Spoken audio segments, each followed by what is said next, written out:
Saya akan membahas satu buah buku yang ditulis oleh salah seorang jurnalis Inggris yang bernama Jamie Bartlett. Dia ini seorang jurnalis yang pernah bekerja di The Spectator dan juga The Daily Telegraph. Buku yang ditulisnya ini merupakan buku yang menjadi peringatan kepada kita, masyarakat digital ya, yang sekarang lebih banyak menghabiskan waktu di dunia digital ketimbang di dunia maya, bahwa tidak selamanya kekuasaan teknologi atau teknologi digital ini membawa hal-hal yang positif. Dalam arti kata lain juga membawa hal-hal yang negatif. Sehingga di dalam bukunya ditulis dengan judul Matinya Demokrasi dan Kuasa Teknologi, dengan subjudul Bagaimana Internet Menghancurkan Demokrasi Kita.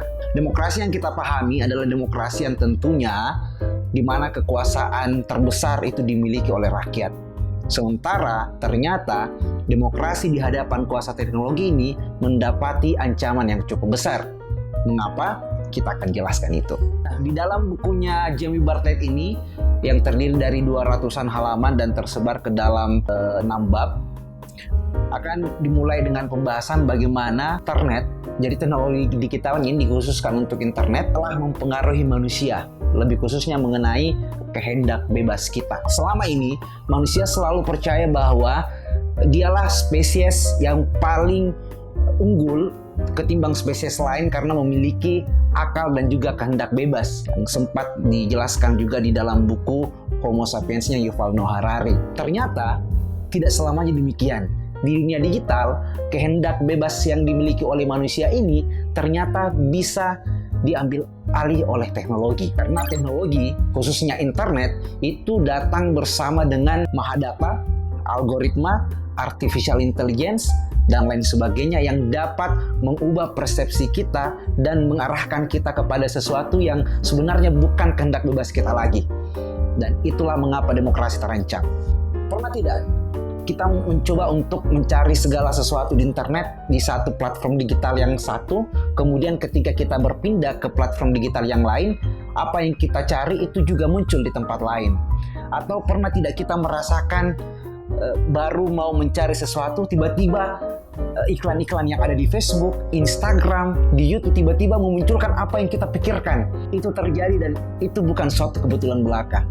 Itu karena internet telah merangkum data kita melalui riwayat pencarian, riwayat klik, dan inilah yang disebut sebagai mahadata, atau dalam bahasanya Yuval disebut sebagai dataisme. Bagaimana kemudian data-data itu yang diramu oleh algoritma artificial intelligence dan dapat mengubah persepsi manusia, dan seolah-olah itu adalah persepsi yang datang dari dalam dirinya, dan internet tengah mengubah itu. Jadi sekali lagi bahwa internet yang selalu kita pahami selama ini adalah internet yang membawa hal-hal yang baik, sementara di sisi yang lain dia membawa hal-hal yang buruk, khususnya di dalam bukunya Jamie Bartlett ini yang lebih banyak membahas mengenai hal-hal negatif dari kuasa teknologi itu, khususnya dikaitkan dengan bahaya demokrasi, karena ternyata demokrasi dapat terancam dari kehadiran para penguasa teknologi, khususnya teknologi digital. Jamie Bartlett juga menyinggung di dalam bukunya mengenai komunitas global atau kampung global, di mana platform-platform digital ini dimanfaatkan sebagai tempat untuk menciptakan populisme-populisme baru dalam sebuah gerakan politik. Kita misalnya flashback ke pemilihan presiden, muncul dua kelompok yang saling berhadapan secara terang-terangan, kelompok cebong dan kampret, dan orang-orang yang misalnya antipati terhadap politik tiba-tiba juga menjadi seorang fanatik. Itu tidak semuanya berlangsung begitu saja secara alamiah, tetapi ada peran besar dari internet di situ, peran besar dari artificial intelligence dan algoritma di situ, sehingga kita terjerembab dalam filter bubble. Kita masuk dalam kategori yang dalam bahasa Jamie Bartlett sebagai pengelompokan. Jadi kalau kita membuka hal-hal yang baik tentang Jokowi misalnya di satu platform, maka yang muncul di platform-platform lain adalah hal-hal yang baiknya. Di saat yang sama, hal-hal buruk mengenai lawan-lawan politiknya itu muncul juga, dan kita terjebak di situ. Dan ini sangat berbahaya karena membangkitkan gerakan-gerakan populis dan membahayakan demokrasi lagi. Di saat yang sama, ternyata kuasa teknologi ini, para pemilik platform-platform digital ini berhasil menciptakan sebuah tenaga atau sebuah senjata yang dapat mengubah hasil perolehan suara dalam sebuah pemilu. Ini kan membahayakan sekali kalau ini juga terjadi di banyak tempat. Mungkin barangkali untuk skala lebih lokal agak sulit ya, karena berat juga kalau kita mau menyewa perusahaan-perusahaan digital. Tetapi ini terjadi di pemilihan presiden di negara-negara besar, contohnya di Amerika. Ini terjadi di tahun 2016 ketika Donald Trump ingin menjadi presiden Amerika. Ketika itu ada dua wilayah yang basis pemilihnya Demokrat, yang sudah puluhan tahun menjadi pemilih Partai Demokrat, tiba-tiba dimenangkan oleh Trump yang sejatinya berasal dari Partai Republik. Orang-orang pun bertanya, kok bisa demikian? Ternyata Trump itu memiliki satu proyek yang dimana di dalamnya itu terdapat perusahaan Cambridge Analytica yang berperan besar di dalam bagaimana mengubah konstelasi pemilihan suara pada saat pemilihan presiden itu. Jadi tugas-tugasnya perusahaan data ini sangat berperan penting, dan ini jarang dianggap penting oleh kebanyakan orang. Ternyata tugas-tugas pemilik perusahaan data ini bagaimana caranya supaya para pengguna internet, para pengakses media sosial itu dengan sendirinya mengikuti iklan-iklan yang muncul di platform digitalnya. Dalam hal ini adalah iklan-iklan politik. Jadi secara langsung orang yang belum menentukan pilihan itu sangat mudah untuk dipengaruhi di internet. Dan ini terjadi di Amerika. Kemudian juga dalam pembahasannya yang lain, Jamie Bartlett juga ini menyampaikan bagaimana artificial intelligence itu akan mengambil peran manusia dan berakhir menjadi demokrasi yang tanpa kendali. Apa yang dimaksud dari pembahasan itu adalah manusia mengalami disrupsi dari segala aspek, segala lini pekerjaannya. Mungkin supir-supir pembawa kendaraan mobil rental tidak lagi dipakai dengan adanya autopilot yang dikembangkan oleh perusahaan-perusahaan seperti Tesla misalnya dengan mobil listriknya, atau dalam pekerjaan-pekerjaan yang lain. Ini alih-alih menciptakan sebuah kehidupan yang maju dengan teknologi, ini kan juga di saat yang sama memunculkan kesenjangan atau ketimpangan yang jauh lebih besar lagi. Mengapa? Karena banyak orang yang akan kehilangan pekerjaannya, dan tentu ini tidak tidak bisa diterima begitu saja, karena akan menimbulkan lebih banyak pengangguran lagi, dan itu juga dikhawatirkan oleh Jamie di dalam bukunya ini.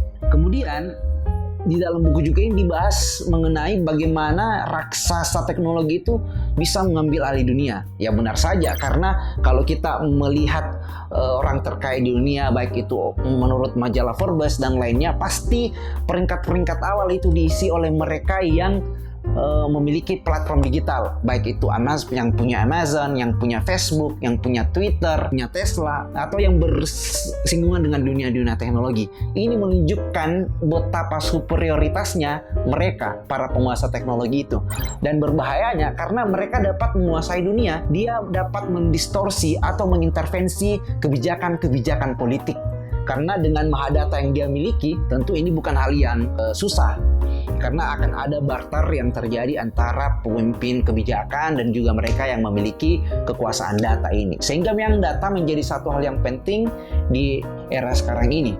Tidak bisa kita nafikan itu. Kemudian dalam pembahasannya yang lain, Jamie Bartlett juga ini menyinggung mengenai kripto anarki. Ya, kalau dalam konteks dunia nyata memang ada gerakan yang disebut sebagai anarko-sindikalis, gerakan anarkis dan sebagainya. Ternyata filosofi anarkisme ini berkembang juga seiring berkembangnya dunia teknologi digital. Jadi ada filosofi atau kelompok baru yang disebut sebagai kripto anarki. Jadi mereka ini adalah filosofi atau kelompok yang tidak menghendaki keberadaan negara dalam interaksi di dunia digital. Jadi kelompok-kelompok ini menjunjung tinggi yang namanya privasi. Segala sesuatunya harus terenkripsi. Dan kelompok-kelompok ini menyebar luas seiring perkembangan dari media sosial itu sendiri atau teknologi digital itu. Karena sebagaimana kita tahu, secara langsung atau tidak langsung data-data kita tersebar. Ini menjadi hal yang sangat buruk ketika kita tidak menyadari hal itu. Karena data-data itu sangat penting khususnya dalam hal pemilihan dan mengenai demokrasi yang kita bahas sekarang ini. Karena dengan data yang dimiliki, dengan misalnya alamat rumah Anda, kesukaan Anda, usia Anda dan sebagainya, itu dapat diramu oleh para perusahaan pemilik data untuk membentuk kita dan kemudian memanfaatkan kita sebagai objek pasif yang dipengaruhi untuk memilih kelompok-kelompok tertentu atau orang-orang tertentu. Sehingga pembahasan mengenai literasi digital pada malam hari ini dengan buku-buku yang lain yang akan dibahas setelah saya menjadi hal yang sangat penting untuk teman-teman dengarkan. Kendati pun misalnya kalau Anda tidak sempat mendengarkannya di Instagram Live, bisa teman-teman nanti akses video-videonya di kanal kita di Resensi Institute. Kemudian juga Jamie Bartlett ini di akhir pembahasannya itu menulis tentang menyapa masa depan, bahwa akan ada dua kemungkinan yang terjadi dalam demokrasi di tengah situasi kekuasaan teknologi ini, yaitu utopia dan distopia. Tapi ini sangat tergantung dari preferensi politik teman-teman. Jadi kalau misalnya Anda seorang yang optimis mengenai teknologi digital ini, bahwa kita menganggap teknologi digital membawa hal-hal yang seluruhnya baik, maka yang tercipta adalah utopia. Tetapi kalau misalnya kita skeptis terhadap kehadirannya atau meragukannya dan tidak mempercayainya secara keseluruhan, maka kita akan masuk dalam kategori distopia, di mana pemerintah itu akan pelan-pelan kehilangan powernya untuk mengendalikan masyarakatnya. Sehingga pada akhir bukunya, Jamie Bartlett ini memberikan 20 hal kepada kita atau kepada pembaca bukunya, bagaimana caranya supaya demokrasi bisa diselamatkan di tengah kekuasaan teknologi atau teknologi digital ini. Nah, dari 20 hal itu, setelah saya baca-baca, saya kemudian menyelaraskannya dengan program dari Kominfo. Dalam hal ini program Cyber Kreasi yang merumuskan beberapa hal mengenai tingkah laku kita di media digital. Dalam hal ini kecakapan digital, budaya digital, etika digital, dan keamanan digital. Kenapa ini saya anggap selaras dengan 20 hal yang disampaikan oleh Jamie Bartlett? Karena 20 hal itu juga dapat menyelamatkan demokrasi. Karena semakin cakap kita dalam dunia digital, semakin bijaksana kita dalam dunia digital, maka semakin besar pula potensi kita untuk tidak dikendalikan oleh dunia digital itu, melainkan sebaliknya kita yang mengendalikannya. Tetapi memang dalam 20 hal itu ada beberapa bagian yang cukup penting yang disampaikan oleh Jamie Bartlett yang tidak masuk ke dalam 4 kategori yang saya sampaikan tadi. Misalnya dalam hal menyebarkan kekayaan. Tapi ini lebih teknis dan lebih spesifik lagi. Dan juga seperti misalnya memberi pajak atas robot dan memberikan hak-hak kepada pekerja. Tapi di luar daripada itu, 20 hal yang disampaikan oleh Jamie Bartlett itu ada dalam 4 kategori yang saya sudah sampaikan. Misalnya kita harus memiliki budaya digital. Bagaimana kita menggunakan media digital itu dengan sebaik-baiknya menggunakannya tanpa terjun menjadi seorang pecandu dunia digital. Kemudian bagaimana supaya kita beretika dalam dunia digital. Ini menyelamatkan demokrasi karena kita tidak mungkin terjerumus dalam hujatan-hujatan cebong kampret dan lain sebagainya.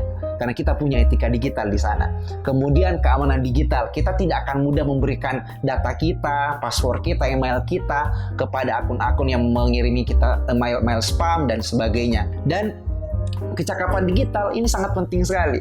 Karena semakin tinggi kecakapan digital kita di dalam dunia digital, maka semakin rendah pula potensi kita untuk dikendalikan. Ada pertanyaan?